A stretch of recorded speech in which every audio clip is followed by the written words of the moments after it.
Hi guys. So recently over on my Instagram stories, I asked all of you what your least favorite things were for both adult fantasy and then separately for young adult fantasy, and I've already done the video going over your least favorite things about adult fantasy, and today we're talking about the bad with young adults. If you want to participate in listing your favorite things about both of these age ranges and genres, I will have my Instagram linked down below, but I'm just gonna jump right into it. I haven't looked at these ahead of time. I have no idea what you guys said, but I will be providing some of my opinions and kind of commentary on it. The first two are both about romances. The first one says the romance, aka love triangles, and another one says romance that overtakes the main plot. Apparently, fantasy in general just has issues with romance because so many people listed romance as a frustration of theirs in adult fantasy as well. So it was funny because it seemed like with adult fantasy, it was more that they found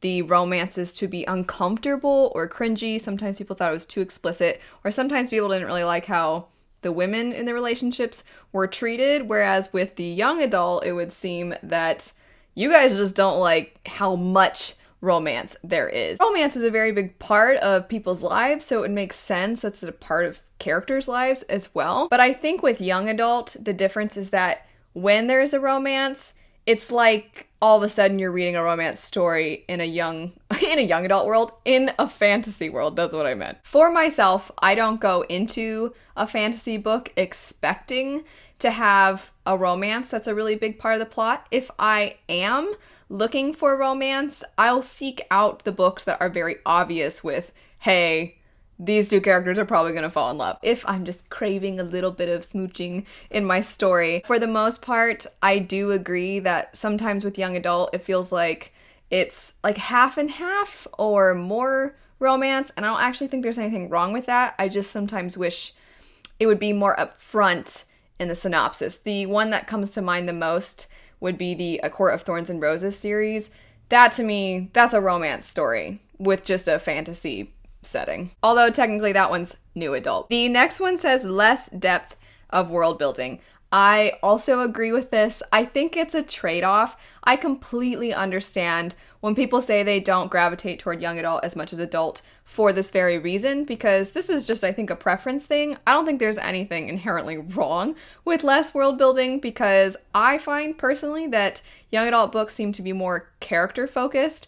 It's not that you don't have character focused stories in adult, it's just that I think that the worlds are often more complex and big, not always, but a lot of times, and so you need more page time to dedicate toward the world, and then sometimes the characters, you don't really see them as much, whereas with young adult, sometimes it's all about the characters, all about their feelings and things like that, which I like. I like character-driven stories, which is why I like both adult and young adult. I think also with one of the biggest complaints in adult being that they're too long, that's the trade-off. You're gonna probably get better world building in a book that has 500 more pages, well, than that. And if you have a book that is 500 more pages than a young adult story with maybe a similar setup or world, you're probably gonna get to know the world a little better, or at least I would hope you would. But that's kind of what happens. We are frustrated with how long some adult books are, but we're like, oh, the world building though, it's better. And then with young adult, we're like happy that they're shorter and more to the point, more sometimes character driven. But then we're annoyed because we're like, but I want more world. I do have a question for you all. What is your perfect page count usually? This next one is basically the total opposite of the last one. It says they have some of the worst characters, nice worlds and plots, but unlikable people. I think that depends on the book. You know what? I really didn't like David from Steelheart, but I just didn't like that book. So I'm with them on that. The next two in a row are similar. One says predictability. Another one says predictable and safe endings. I used to agree with this, but I think the more of both that I've read, I don't know, the less I'm starting to agree with it. There are absolutely some young adult books that wrap up very clean and everybody lives and only really minor characters that no one really cared about die. But there have also been some adult fantasy books and some grimdark books I've read where I'm like, oh, I thought things were gonna end way worse. There were a couple that have the Not Like Other Girls or boys thing. I'm very interested in knowing what books specifically you all are thinking of when you say this, because at the top of my head, the only one I'm thinking of right now is Steelheart again, because David's like, Megan's not like other girls, even though I've hardly interacted with other girls. I would be curious to see how many of you have varied examples, because if you guys, like, if everybody's listing the same one, then it'll be like, oh, okay, so it seems like a specific one has this problem, or there's a specific couple that come to mind. But if you guys have tons of examples, I think then that will help me recognize it. This next one is interesting. It's not actually anything to do with young adult. It's people and how people respond to it. This one says, people avoid reading simply because it's labeled young adult. Yeah, I wish I didn't agree with that. This was something very interesting about when I did the worst parts about adult fantasy, is that there are individuals who, a lot of you pointed out, the writing in adult is only really adult because not the writing, but the sexual content or the violence, things like that, the language, but the prose aren't any more difficult. The reading level isn't more difficult. We're not tackling more mature themes. It's just that people are banging and killing really explicitly. This next one hits home so hard for me because this is something that drives me crazy. It says, when the MC thinks that he or she has to resolve all by themselves and keeps everyone away. The one that comes to mind for me was, I think it's called Diabolic. I read it a couple years ago and I was super into it. I thought that the world was really fascinating and I thought it was very bleak. But then that happened. This character was like, it was a combination of this and lack of communication, because there was another character that they were like, I just can't tell them.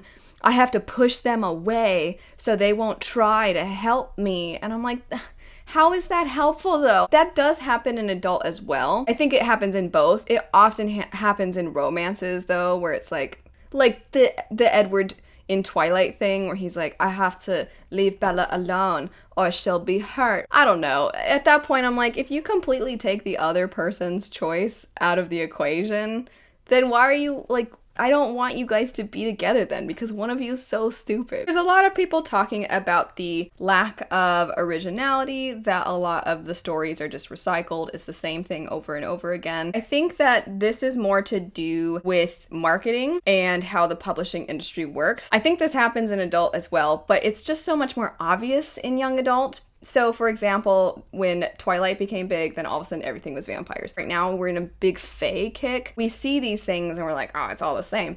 And I think that what's funny is with adult is the amount of books that are inspired by other things.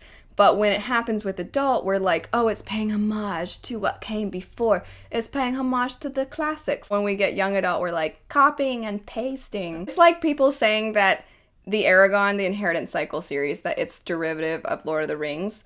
But then when we talk about Wheel of Time, it's like inspired by Lord of the Rings. Wheel of Time had 14 books to then deviate from its inspiration, where Aragon had a few. It's all about how we think of it. I do agree. I'm not saying I disagree that there's not maybe an issue with a lot of similar things getting published, but I think it's a money grab thing from publishers. I don't even like saying money grab, because at the end of the day, publishing houses, their goal is to not only put out books for us to enjoy and have authors have careers, but they gotta make money or they can't do it. So it's like a double-edged sword, because sometimes following the money means creating these issues that we then complain about on YouTube. I very much appreciate this next one. It says the lack or not enough male protagonists.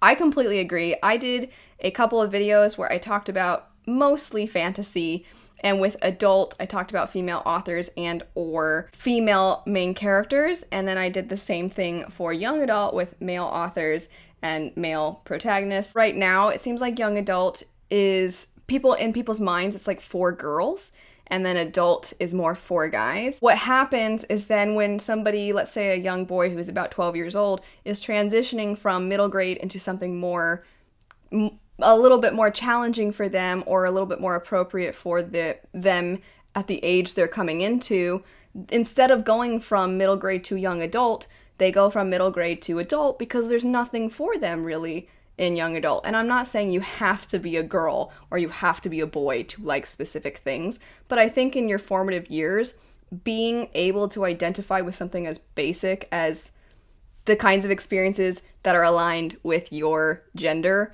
I think that that's something very significant to especially young people. So I do think it's an issue that we don't have more male authors and male protagonists in young adult. I'm only going to mention one more, and I'm really sorry because I don't by any means mean to make fun of this person for this answer, but this person said young characters, but I feel like that's like kind of a given. Anyway, I tried to find as many varied responses, but almost all of them had to do with the cheesy romances or romances taking over the plot. That was the bulk of them. There were so many different varied answers, I would say, with the adult, which I found really fascinating. And I was going through and I'm like, oh, I guess I'm done when I was looking on these ones. So if you guys have more things that you want to mention in the comments, definitely mention them down below. There were some really great additions to the conversation in the adult worst of video, and I am eventually going to take the best and worst of these and do a versus video to see which one kind of wins out, not necessarily based off of enjoyment, but just which ones have more pros than cons. I think it'll be really fun. I enjoy both so much. I think there are different reasons why they appeal to different people. But anyway, thanks so much for watching. Thank you for all of you who submitted your answers, and I'll see you guys later. Bye.